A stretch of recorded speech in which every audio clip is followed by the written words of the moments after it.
Kaimere is a competitive place, with fauna converging from two continents, a huge island, a land bridge to the massive land of Kairul, and, of course, constant harvests from Earth.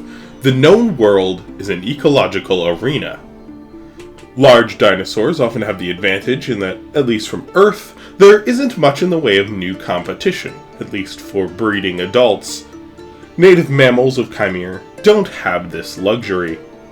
Some carnivorans, like leopards, Uurugetar, and hyenas, have absolutely thrived with abundant populations throughout the known world.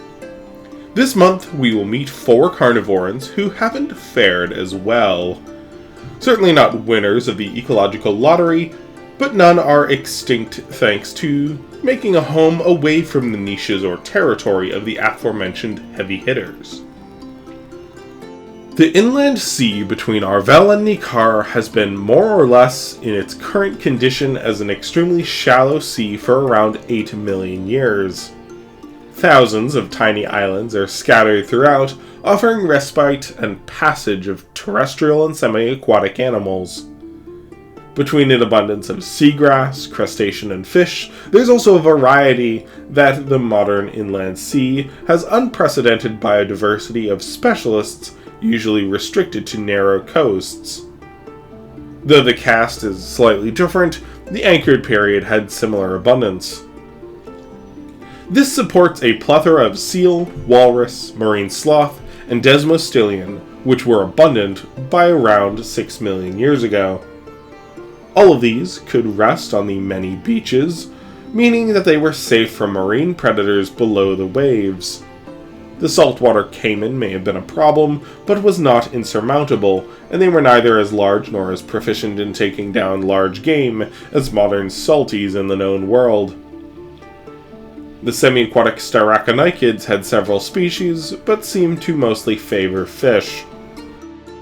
This vacancy on the tropical beaches meant that there was a substantial niche available without much in the way of competition. The animals to step up to this challenge came from perhaps an unexpected place. These were the bears. Not all marine bears at this time were of shared ancestry. Seems at least 2 lineages produced such members. At least early in the anchored period, the macropredatory panda Agriotherium had a marine species president as a dominant contender. However, another smaller predatory bear is thought to belong to the Tremarctins, or short-faced bears. Though Agriotherium was the apex predator of this niche, throughout the anchored period, the drop in sea levels and loss of the game upon which they relied was depleted. Once the sea levels recovered at the poles warmed once more, Agriotherium was extinct, and the Tremarctines took their place. For a time, it seemed the marine Tremarctines were poised to establish a new Ursine dynasty. Though they had some short-term success, their range diminished over time. This decline against an expected rise has sparked much debate. The general assumption is that, while the broad strokes of the post-anchored period inland sea were similar, there were some key differences. Perhaps the fact that marine sloths replaced a lot of the desmostillions had something to do with it. It's possible that the fact that saltwater crocodiles replacing the saltwater caiman was also to the detriment of the bears. After all, they now competed for the same prey, and crocodiles can get much larger than the bears on the same diet. Not a problem in times of plenty, but a few bad years could make all the difference. Moduru, a giant monitor lizard, also shares this niche. It seems they went from a fairly unassuming 2 to 3 meter lizard to having males in excess of 9 meters shortly after the anchored period, presenting yet more competition for the bears. Regardless of why, only one species of marine bear remain, the Uurugetar. A population is found in the northern Kenterim Islands, a few on scattered coasts of both Arvel and Nikar, and scattered islands between.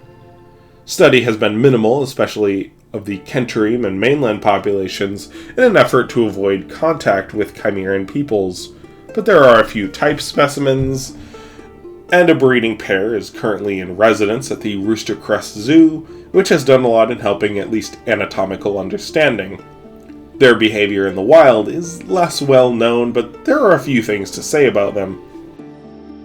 It appears that, like many carnivoran predators, this species is a generalist, but individuals often specialize.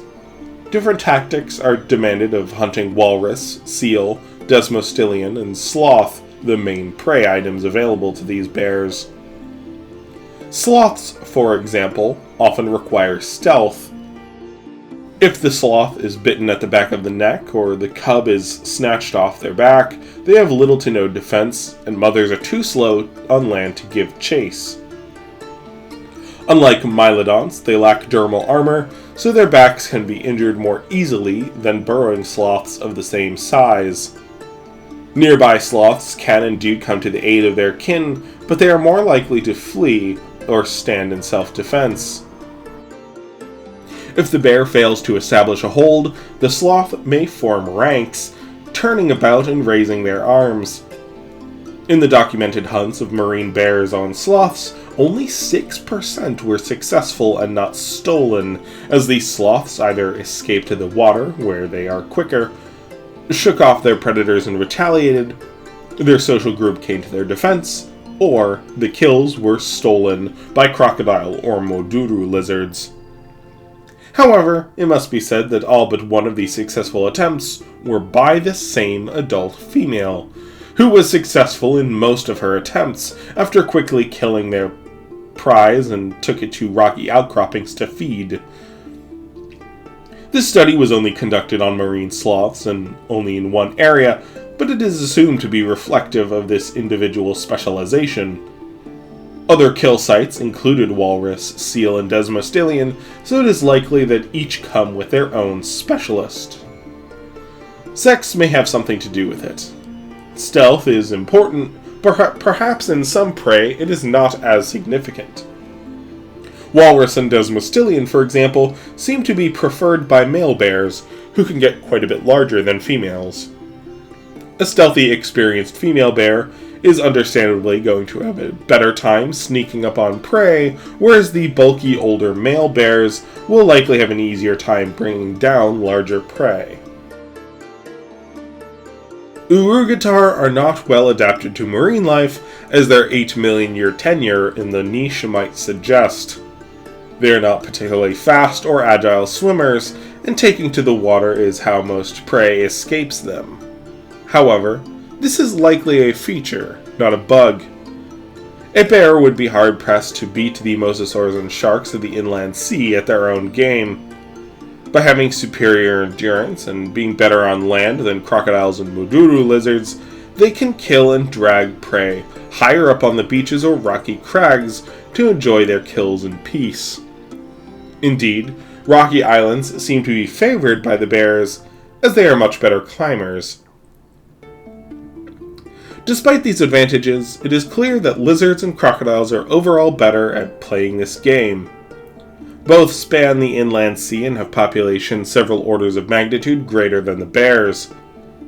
However, it must be said that the bears may be doing better than current studies and range map suggests. The reality is that the Great Library mostly conducts studies within the known world, and the Assembly has very limited resources of manpower to conduct ecological surveys. With available data, it seems the marine bears are neither thriving nor endangered, and on such a harsh and competitive ecological stage, many would consider that a success all the same. Cheers to Ian for sponsoring this series. While you hear a lot about the heavy hitters of Kaimere, it was nice to spend some time on these scrappy underdogs still holding fast to their niches. Thank you all for sticking with me as I finish this next book. Has been my near singular focus for the last few months, and I've been very grateful both to my many big episode sponsors who are accommodating in my pushing the deadlines back, and to Ian for sponsoring all these shorter topics so I could write without worrying about making ends meet. Got some very exciting episodes for y'all in the future to look forward to once the book is done, and of course I hope the book itself is all to your liking. I'm really excited for all I've been working on, and I am so thankful for the support I've gotten along the way. Cheers, folks!